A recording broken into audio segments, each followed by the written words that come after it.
Welcome back to Lesscashmoremash. My name's Tom. And I am Mike. And today, Blind Fight Friday. So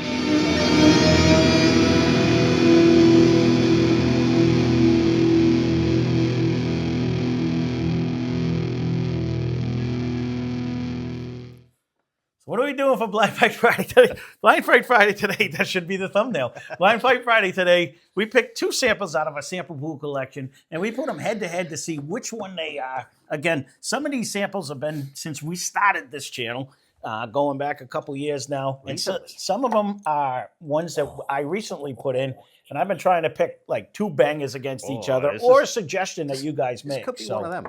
No. Definitely a scotch by the look of it. That's exactly what I was thinking.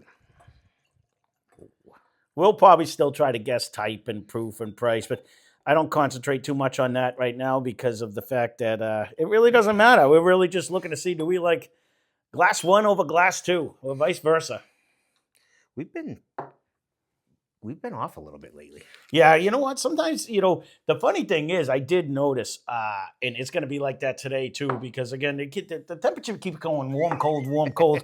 So I don't really have the heat on up here, but I can say I went back. There was a mystery mash Monday that we did that was a Penelope, and I was like, man, what the heck happened to that? It didn't taste anything like it. I went back after it warmed up a couple days later, or a little while later, and it was way better. You know what I mean? I'm like, I guess the cold temperature really does do stuff to it. It makes it not as fragrant and not as flavorful. One is unique. Unique? Yeah, I'm getting a different scent in this. Gotta get in my glass here. Maybe I gotta do what you're doing and get this son of a bitch moving. Well, if you're getting, I wasn't getting a big, huge smell. Yeah, I'm just getting a regular caramel. I'm getting like a powder, weird powder, like Johnson and Johnson, like a non-edible powder.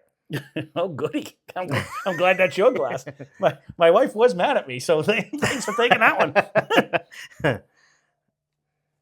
There's not a huge nose in this.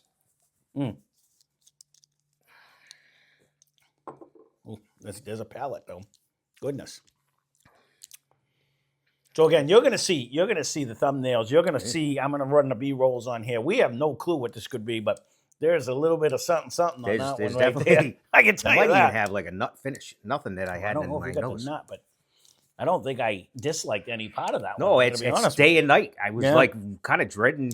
If that's what baby powder tastes like, give me some more. And that's what I'm saying. That is hanging on. No, that is my first sip of the day. Yeah, it's got a little numbness to it. That's got some proof to it too. Yeah. I get your nut now that you said it. Ooh, this could definitely be. It's Amanda Bunny. I'm not disappointed. And I'm thinking this is not one of those that we. You think it comes in a box? A box? I think it might be a Booker's. Man, that's I was going to say a box. Might look kind of like this. All I could think of was Sinatra, and I'm like, no, it didn't come in one of them boxes. No. Well, because it's drinking way hotter than that. I'm thinking it could be one of these Bookers right here. Could be because I didn't really get a nose. But again, I did get a hint of that up though the other day with however it was a while ago, but where because it was a delayed, I called it wrong. Yeah, it ended up being whatever one it was. It was a mail and Danny sent it to us. Oh, yep. This one might have a little bit of a caramel nose. They're almost alike. Something tells me he picked another one that I recently did. I have to now try to think in my head. Right, this is definitely this is not pre-shells. No, like what would I put against the Bookers? But again, some of these have been in there. But this nose is not. This one's not cranking. Your nose cranking? No, it's not. It's not. That's why if you notice, I'm over here trying to warm the glass up. I don't know. I'm gonna have to put the heat on one of these days. I'm surprised you haven't. I have it on 60.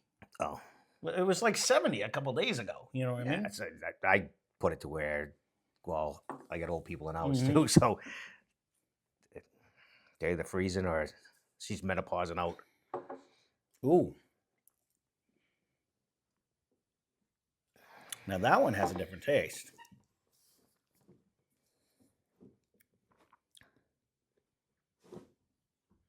Not in a bad way though. No, it had a little twang to it though. More the after flavor, the end flavor, or would that be like a residual oak?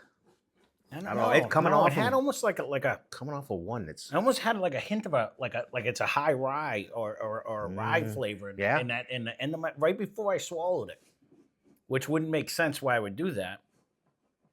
I didn't get any rye really this time.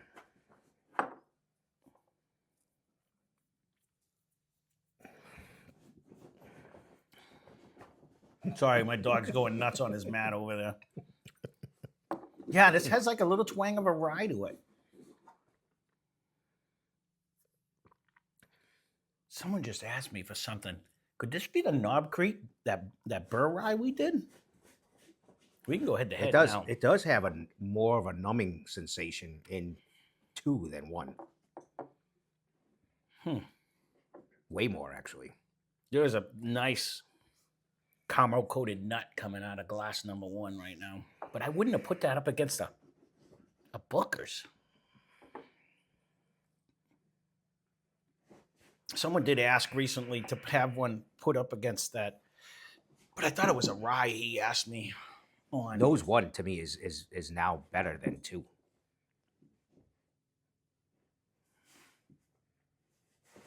Cool, I'm getting a little hint of an orange zest now in I'm 2. almost getting more, even in his nose, you're getting a nut. I'm getting like a caramel coated orange slice if they make such a thing. They should. They should. If they don't, 1 definitely has a stronger nose. It's a caramel coated nut though. I could go with that. Definitely, there's a huge nut finish. I'm kind of digging that compared to. I can go back to 2, but I gotta think 1's Booker's. I can't. That's actually very good though. It is very good. Not getting shit for nose really in 2. I'm getting it. It's got a Orange zest. yeah. It's definitely bring me in a road to the fruit. It 1 definitely does hang on though. There's no slouch in that department. Oh, 2 smells like something I should know in my head. It's like something I should know what I'm smelling because it's unique. They both are carrying. I don't think they're far off in proof. I'd say they were in the 120s probably. I think 1's a little hotter than 2 is though. When you switch to though, it has a bigger numbness to me, but It gives me a twang of that rye too. Man, I don't know what either one of it is. The question is, which one do I like better? 1 seems to be drinking a little bit hotter, a little bit thicker. If you switch to though, it does give you a little more. It might be a higher rye because it does seem to numb it a little bit more. But the coating factor on 1 though is way more significant. Like it really coats. It just seems like a thicker drink. It has more taste flavors going through. 2 is it's definitely darker and richer. 2 is a little thinner and a little bit lighter, whatever that might be. It's still carrying a proof, but it's still good. But compared to 1, I think 1 just drinks a little. There's more notes in 1. Yeah. I kind of like the nose in 1 better, and the taste. 2 definitely has a little like an orange twang to it. It's weird. I don't know what this one could be. Excuse me.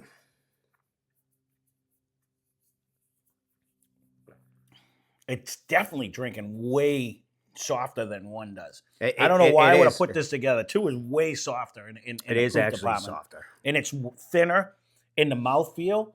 It doesn't drink nearly as thick. It's not as viscous. It doesn't last half as long either. So one definitely sticks around. Yeah, one wins. 1 I'm almost getting like caramel sauce or maple syrup in an oatmeal almost right now. With like little pecans in it. I was going to with crushed nuts. Yeah, when you just throw like a pecan in there.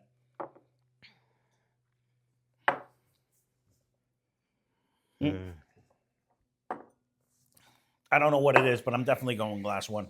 I think that's definitely the way better drinker in this aspect. I mean, 2 is not bad. Don't get me wrong. It's not one of them ones but there is an off. There's something with it's got a fruity twang to it, and I almost think it has a rye in it, or it's a high rye something. Because I'm thinking you might be right with the high rye, because it does. If you swish it, it does give you a more of a baby orgeat effect. Yeah, it just doesn't drink as thick as what one does. So all right, we are at. Yep, he definitely went deep.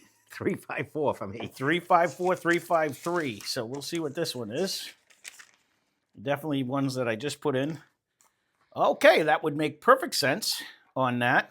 So this one was super fan of the channel, Steve's suggestion on this one. So Thanks, Steve. Yep. So he had asked for this one a while ago, and I finally got around to putting it in. So I want to just make sure I have 353 over here. So, and you have there. So the loser today is what I have on my side. And this happens to be the Chattanooga Cask Strength whiskey at 111 proof.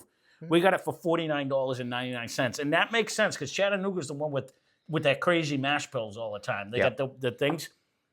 And again, I told you, now that I know what it is, it's in. You have the winner of today's, which happens to be Booker's 2024 01 bourbon. It comes in at 124.5 proof, and we got that for $99. So, like I said before, 2 is this Chattanooga is actually, that cask, it's really good, but there's so much, there's flavor everywhere. Like, they have the craziest mash bills, which I really like about them. It gives you a different flavor that you don't get in a lot of other brands. Because of their thing. But man, there is like a crazy fruit fest going on with this. And you really can. Again, it's very good. Did it measure up to the Bookers? Not today, it didn't. No, you know what I mean? You know what's good in a way, though? I mean, we were all like, woohoo, Bookers, we finally got one, and this, that, and the other thing. And they didn't fare well. Right. And lately, the last few that have come up in a blind, they've held their own, or they beat out the competitor. So oh no, definitely. They're doing okay. They do okay. It's just some of it's $100. We got to put it. We if we stop putting it up against some of the bang, I'm gonna have to put one. I'm gonna have to put one in against like the Elijah or like the Four Roses or something that's gonna be like a direct competitor. This was I didn't even remember I put these in. This has been a while ago, anyways, but at least a couple months. But I mean that disparity in proof doesn't it is twice the price. So. I mean, this Chattanooga's for $49. I'd buy it again all day long because it's good in its own right. But compared to the Bookers, I mean, the Bookers just had more oomph. And weird again is the Booker's nose came in way quicker. There's like no nose in the Chattanooga for some reason. Well, it is, but it's fruity. Right now, I almost get that lychee fruit smell in here. Yeah, a little bit. It does have the apricot that he hates that I say, but that's why I said orange today instead. It's kind of brought me on that, but I do really think one of them is a high rye mash bill too, because I was getting that little. I told you there was a twang, more numbness. Yeah. So when I switched it, but there was a twang. I just couldn't figure out what it was. But again, I haven't gone back to the Chattanooga in a long time. So, well, there you go. That's Blind Fight Friday. I'll have to try to put Steve's name in the beginning. I'm gonna have to try to remember that. So, if you want to see a future Blind Fight Friday, leave a comment down below because much like I'm gonna try to do today. I will take your suggestion. I will put it in there, and I will give you guys credit for it. So it just may or may not come out. This has been, we're a couple pages down. So this is a few months ago that he decided this. Actually, he decided this probably 8 months ago, but I finally wrote it down one of the days he was over. So that's Blind Fight Friday. That being said, thanks for watching. Hope you enjoyed the video. Spend less, drink more. Cheers.